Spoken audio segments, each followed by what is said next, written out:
Welcome back to What the Prompt, the video podcast by Automotive Intelligence, where we break down AI, automation, and the future of auto retail.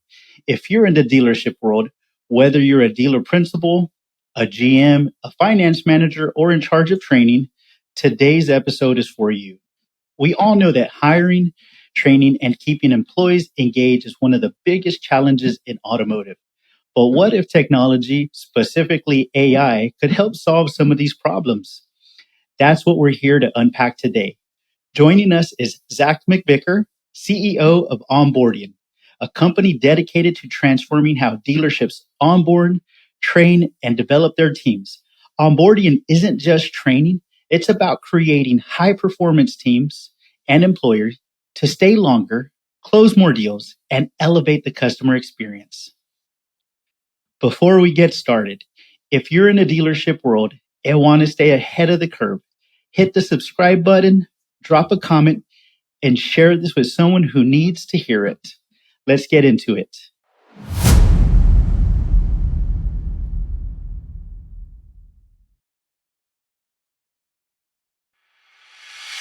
So I feel that we found a niche, and I'm like you, Zach, in terms of I get it. And here's what I came up with, how you and me intersect just in different ways. So what the prompt, okay? We know what a prompt is in chat GPT and AI, but what is the prompt in auto retail? And I love this because this is how my brain thinks, right? I've been doing auto retail for 19 years. I remember sending my first email blast and people were like, "What are you doing? That's not normal." I remember going to my sales manager and asking him for the access to Google Analytics. He thought I made the word up, things like that. And believe it or not, I now have a 20-year-old son who is selling cars. Like I said, I've been doing this 19 years and he is gravitating towards it like life because unfortunately or fortunately, that's how I raised him. I raised it. Well, number one, I'm also ex-military, so I'm very disciplined, materialistic. I mean, I still fix my bed every day, for instance, right? And some, it's kind of weird to some people, but when you're consistent and obedient, you get where you want to go in life. So let me give you a scenario, brother, that he encountered at his store. And the scenario is this. He's with customers at his desk. They came on a specific car, unfortunately got sold. He's on his computer pulling up like new units, showing the screen with them, helping with the customer experience, and then going to his desk. Hey, my customer's car they came in on, unfortunately sold, but they're looking at this one right now. Where did you get the price? Well, it's on the website. It's on the internet. Or are you a customer advocate? Why are you giving them the internet price? Because it's there. And so instead of leading, coaching, guiding, it gets thrown in his face immediately, customer advocate, right? And in our world, that's a put down. That is a put down. But let me explain to you. Let's unpack. Now, leaders like you and me, correct. That isn't a bad thing.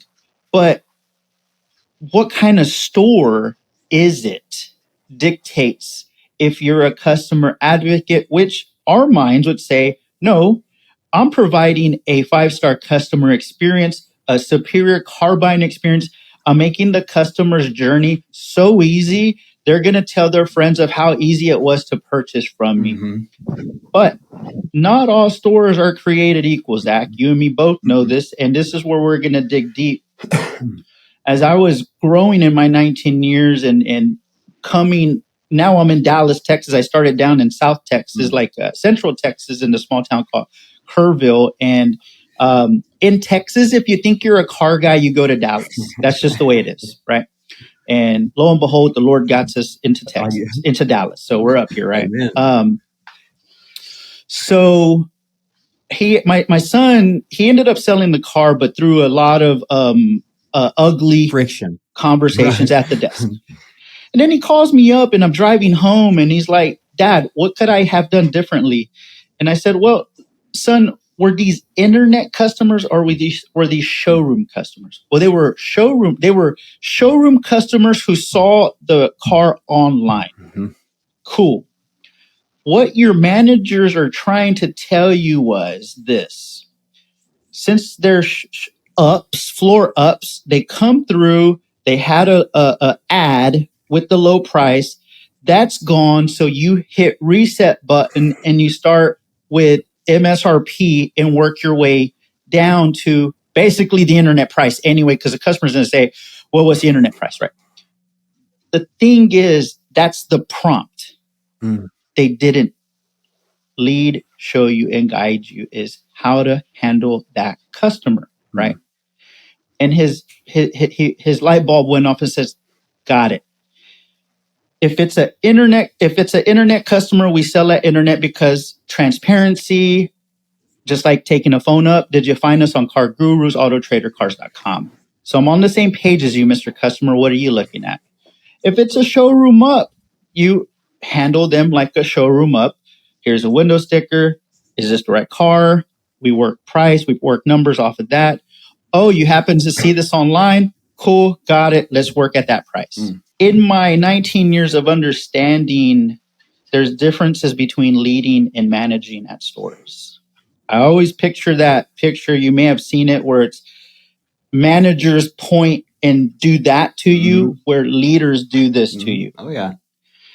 And I think that's why you and I are fairly similar in our wanting better leadership in stores. Because it all starts at the foundation with leaders.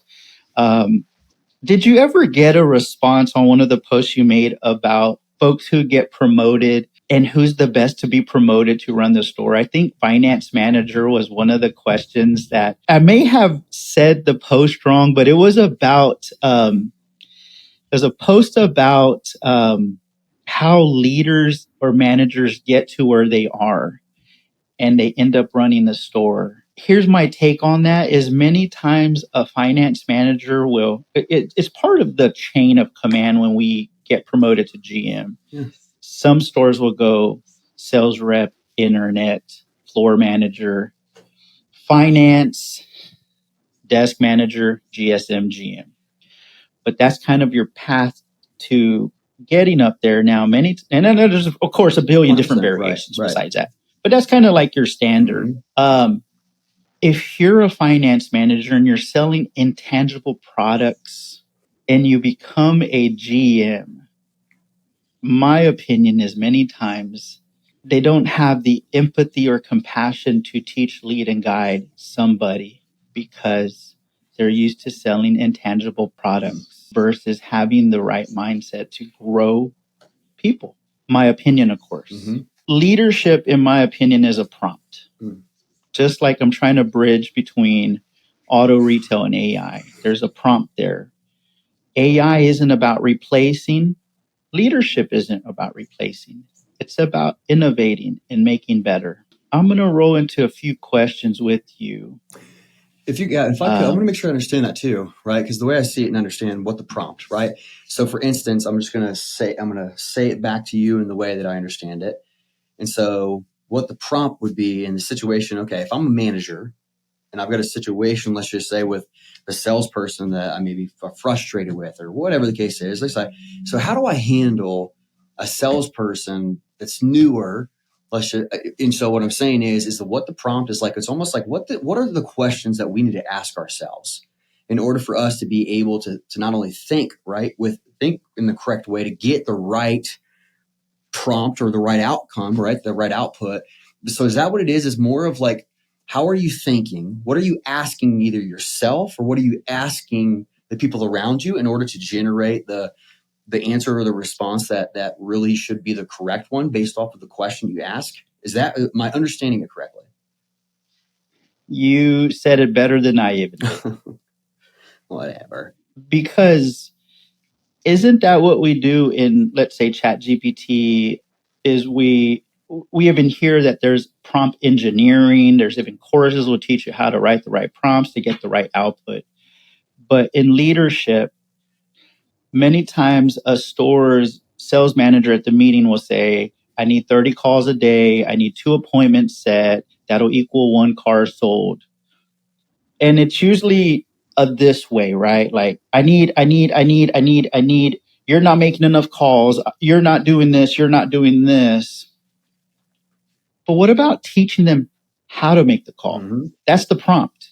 Hey, let me pick up the phone with you and show you how it is.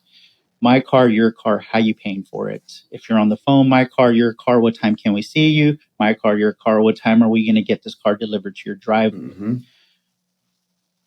Why does somebody need to set 2 appointments? Because it's a numbers game and you'll 50% closing if your desk is strong, etc. That's the prompt that's missing at auto retail that you are bringing. And that's why I wanted you on my second episode, because I wanted the foundation to be set around leadership. Mm-hmm. Automotive retail and AI isn't a shiny thing. It's about leadership. It's about foundation. Where are we gonna go? Mm-hmm. What are we able to do? Are we gonna be a gross dealership? Are we gonna be a volume dealership? Is there a mixture of 2? How do we get there? What does that look like? Mm-hmm. And that looks like Onboardian provides that skill set. Mm-hmm. So yes, you said it as better than I could say it, because it's the same thing. What the prompt? How do we use our technology to work for us to sell cars better and provide a 5-star customer experience? Mm-hmm. How do I handle that heat case? Is somebody going to teach me how to handle that heat case? Do I just take enough 100 phone calls of mad customers where I finally just get good at dodging them, right, or helping them, right? What the prompt. So that's how we closely relate in there. Let's start big, Zach. Every dealership leader knows that training is important, but most stores still struggle with it. Mm-hmm. Why is traditional training in auto retail so broken? Man, I think to first answer your question, to understand broken means you have to understand put together, right? You have to understand success, right? Broken is failure. Success. So I think in a lot of cases, we don't understand what broken means is the first thing. And so my opinion on why it doesn't work, and this is just from my experience, right? And because we all went through it, but the first thing, and a lot of what you talked about, is I actually was funny because I just wrote this out and just was talking about this morning. I think there's 4 types of managers, first off. And it really plays into your question of, why does traditional training not work? But there's the managers that want to be the friend, right? They just want to be everybody's friend. They want to be nice. They want to make sure that they get along with everybody, and they're everybody's friend, right? And then you've got the other manager after that where it's not everybody's friend, but it's almost like, we got to do it, guys, because it's the level above me. The level above me is telling us we got to do that, and it's always not I'm behind this, not that I believe in this, not that this is a benefit to you, but like, guys, I know it's stupid, but let's go. We got to do this. You know what I'm saying? But that's what it is, though. And it's a lack of confidence, unfortunately. And the third one you have is just the assholes. Unfortunately, it's the ones that really.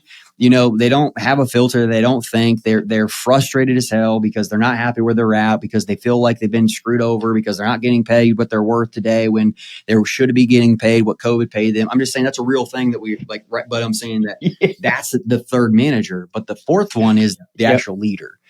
And that's why I think that, why we've had historically, right, 80% turnover in the salesperson's position. It's because the 20% are always going to figure it out. And the 20% that's always going to figure it out are the ones that typically in the past have been savvy, where they have good communication skills. But training's different. And the reason why traditional training, in my opinion, doesn't work is because delivering training effectively, where it's actually impactful, where they actually retain what it is that we're trying to teach them, and they can actually take that, retain it, and then actually put it in application. Training's hard. The managers, we're talking about it, they don't even understand how to communicate to people that they lead. They don't understand that emotional intelligence. Like, they don't even understand truly a conversation throughout the day.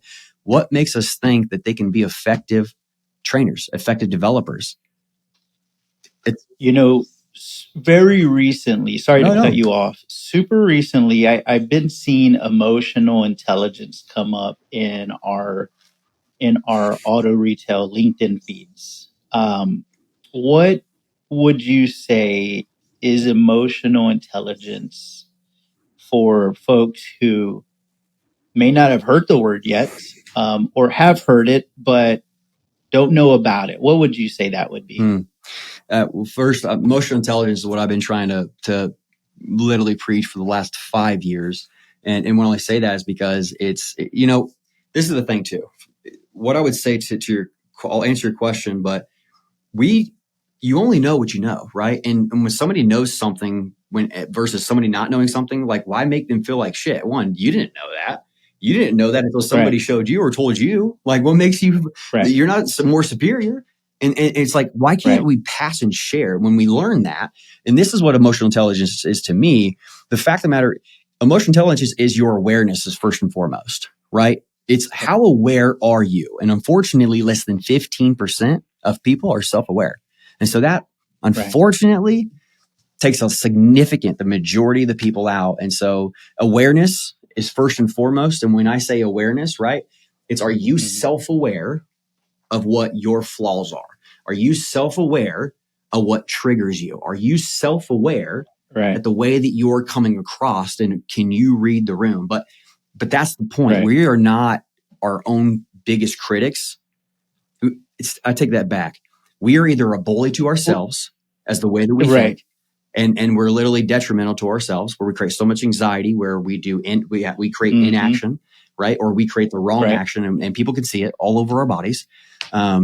Or we truly are just so oblivious because of the industry. And unfortunately, I think it builds it, right? Our industry is this environment, this culture that's created where it's a good old boy environment. And it is, and it's fun. But the problem is you've got this, what you were even sharing with me earlier about your son, right? And it's that manager, he's most likely just repeating the patterns that has been shown to him, and no one's ever broken the cycle. So emotional intelligence, first and foremost, there's 5 pillars, but first is self-awareness. That's a big enough one. Yeah. That we could have our old separate episode on that. What do you feel are some of the biggest training challenges dealerships face today? Retention, consistency, engagement. What do you think those might be? This is the thing. So going from inside the dealership world to now on the vendor side, it's been a massive shift for me. Shift is crazy, right? And these last 5 years, because it's been 5 years now coming up on what I've been, as I've left my position side of the dealership world to build what I built. And there's been a lot of things that I did not expect, right? I did not expect. I thought. When was your last day in the store? April 7th, 2020 at 1:15. All right. All right. There you go. You're almost there, almost at the 5-year mark. Just kudos to you. There's a small business stat, like 95% of businesses fail within 5 years. Mm-hmm. So keep going, brother. I appreciate it, man. I've only failed like 1,022 times so far this life. Yeah. So, no, I appreciate that, man. I'll jump back into answering your question. So part of the realizations, a lot of things that I learned, I did not expect. I didn't understand, because I thought operators were wired in the same way, where they know if they invest into their people, then it generates money to the bottom line, right? They understand that their people become more effective. And so you capture a higher conversion rate. Your margins increase slightly as you continue investing into it. But that's in my opinion, before why training is not effective, why it's a challenging. The first and foremost is, how do we connect it to the bottom line? How do we understand and know how to measure in order for us to be confident that this program, that whatever it is that we're invested in, actually drives bottom line profits. And that's the first problem is we don't know how to connect in a way where it's something that's believable, that's actually factual, it's quantifiable, right? That's in my opinion, that's the biggest thing first and foremost before you even get into the fact of the execution of training. Does it make me money or not? If I don't know, guess what? I'm never spending time on it. Yeah. Do you think training may be looked at like marketing programs, not in terms of the same thing, but in terms if you categorically put them in like dealer.com worked for me, they didn't work for me, Andy Elliott worked for me, and now Joe Verdi, do you think there's might be that feeling of like I've already invested, I didn't get the ROI, or I didn't have, you get what I'm saying? Yeah. Like maybe we've tried this and it didn't work, It goes back to your emotional intelligence question, in my opinion. We've got to be self-aware. We got to be more willing to understand. We got to be more willing to learn before we, because we're assuming that's the first and foremost problem, in my opinion, is we don't give it the attention and the time to fully comprehend and understand what we need to look at in order for us to know if it's something that's going to give us a return or not. And we're going to, I think, very quickly see that, okay, well, we're already set up for failure because we're not even looking at these pieces. And yeah, I think to answer your question, I don't know what to compare it to, honestly, because I think that advertising and marketing, same thing though. Like, oh yeah, we sold at this many leads. It dropped. I mean, yes, maybe you can say that, okay, they hit that website, but customers also hit 50 other websites as they're going through that. So what's to say that you're the one that did that and generated that? What I believe wholeheartedly for marketing, and actually, so yeah, I will put it in the same category, because what we have an opportunity to do today is we've got an ability to now have a further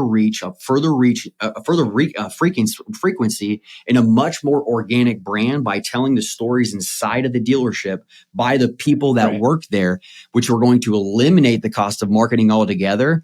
And improve, in my opinion anyway, improve better sales cycles, because customers are coming in wanting to see that, wanting to see this environment, wanting to experience this environment, wanting to go see Jake, wanting to go see Sarah. Like, because that's the thing. When people see and attach to a human being, it is approached in an entirely different way. And so, tell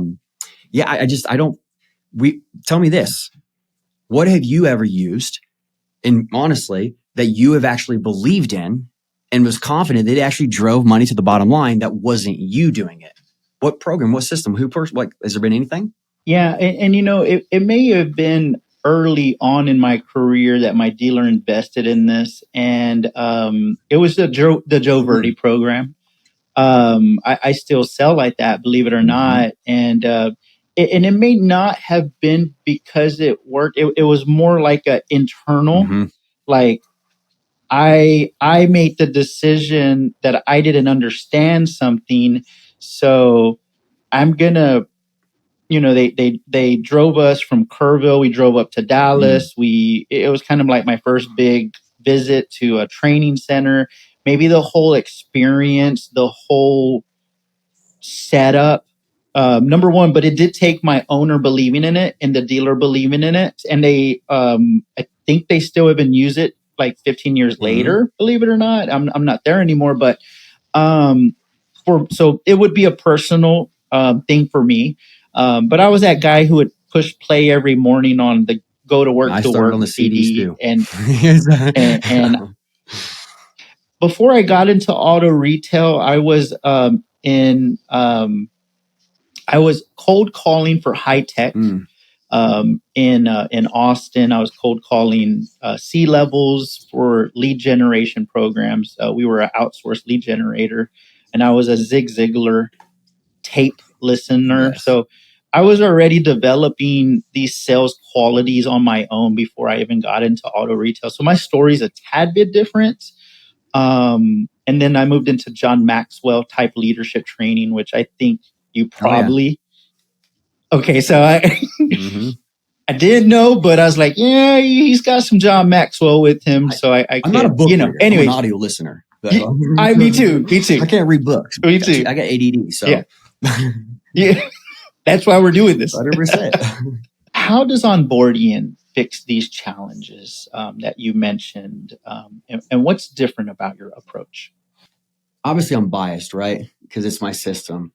But what I would say is I onboarding was created from inside the dealership, and that wholeheartedly mean that. And so some people just say it's built by auto leaders for auto leaders, but legitimately, or Onboardian was manifested out of the shit that I had to deal with, out of the stuff that was going on, out of the things that I was tired of seeing people fail, truly. And so what's different about Onboardian? Wholeheartedly, it has been created by somebody that, and I hate talking about myself, and I really dislike arrogancy, and I never want I never want to come across like that, first and foremost. But I have done it at I've done it at the high level. I ran the fastest growing, at 23 is the number one dealer in the state. At 23 years old as used car director, left that position because I don't want to maintain anything, to the second worst Honda dealership in the Midwest. Well, we took that to the fastest growing Honda dealership in the entire nation. I went to the RV industry and took a location out of 150 locations for the dealer group to the number one. I'm saying that, like, I don't compete. I compete with myself, and I want to reach what's possible, right? That's truly the way that I'm wired. I hate losing more than I like winning. But it's because what's different about it is I have now tried to make it so much easier for leaders to be empowered, truly, where I can now give my people something where they don't have to wait on me, because we all plan on developing them. We all plan on spending time with them, but we all know the business pulls us away, and we never can predict it because the business is always running. It's always going. There's always somebody coming to the front door. And so you've got to figure out a way. That's what I was telling myself. I got to figure out a way where I have got to, the non-controllables, I've got to figure out something that's controllable. And so that's the biggest difference, is your people can truly practice. Your people can now truly get better if they have the initiative. And it's not just a watch a video and then take a multiple choice test. The biggest thing that really sets it apart is we have hired all of the actors to portray the real life scenarios. And it's now a salesperson gets into it, just like if they're in front of a customer and they're practicing their communication skill sets, going back and forth. And managers receive these and now are able to coach them. And so we've created this feedback loop that doesn't stop the business now. And so there's no excuses for development.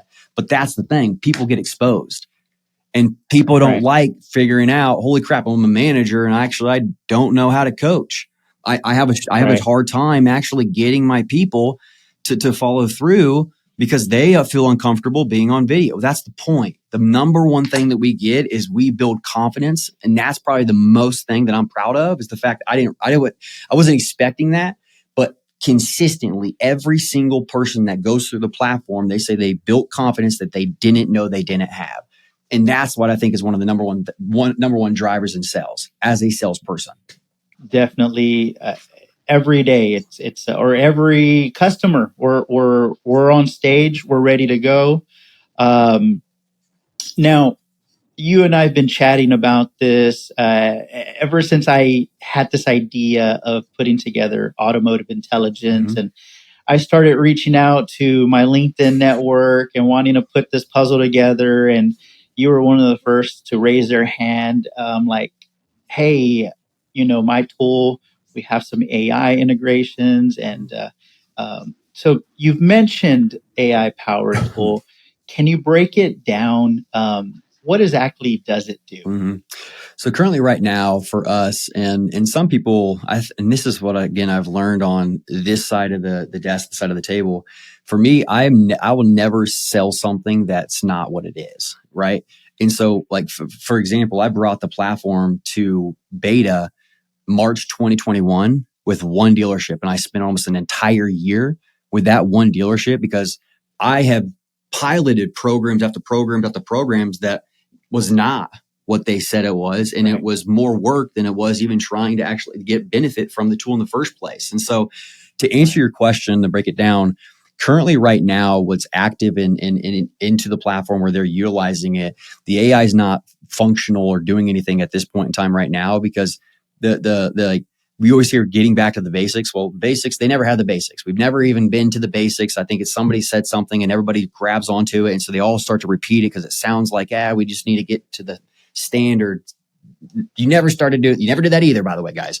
But I'm saying like, that's already, that's already a challenge for them, is going through just the simplification of it. But what we're doing is building an AI. And so the functionality of what this tool will be, because obviously everything, learning models, right? Learning language models gets built in over time. And so for us, what's different by all of the users taking, when I say the users, guys, I don't think you're users. Okay. By the way, it's just my technology brain that's been wired for the last 5 years, but all the salespeople, right? Everybody that's going through the platform and actually developing and training and taking and role playing, and all of this video content is recorded. And so we're seeing real life interactions, and that's what's now building our own database of, we don't necessarily utilizing another learning language model, because we've got our own data that's building ours. Right. And so that's probably the most exciting thing. And the first one is going to be the elimination of 80%, let's just say, of the manager's requirements of that consistent feedback, because that's the number one challenge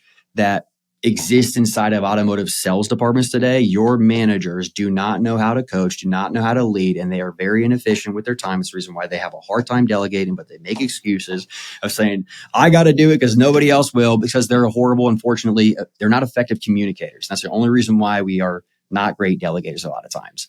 But aside from that, that's where, how can we help them though? So I was obviously a little bit of a rant and vent for a second, because it's like, we've got the biggest thing, and I'll stop after this one point here for a second. But when we become a manager, like, the thing that bothers me more than anything is the fact that we don't understand it's a commitment to people and families. When you're a manager and you're managing people, you have no idea the impact that you can have on somebody's world. Right. We gotta take that more serious. That has gotta mean more. Yeah. And so that's the biggest reason why this should matter more. And because I've been that person. I've been that person that had a kid right out of high school that life hit square in the mouth and had to go figure it out, and I struggled, right? And so it's like, that's, and still it builds us, but it's small things. The small things of just truly caring, and I promise you, you become a much more effective, impactful human being. And the monetary gain is even bigger than you even realize.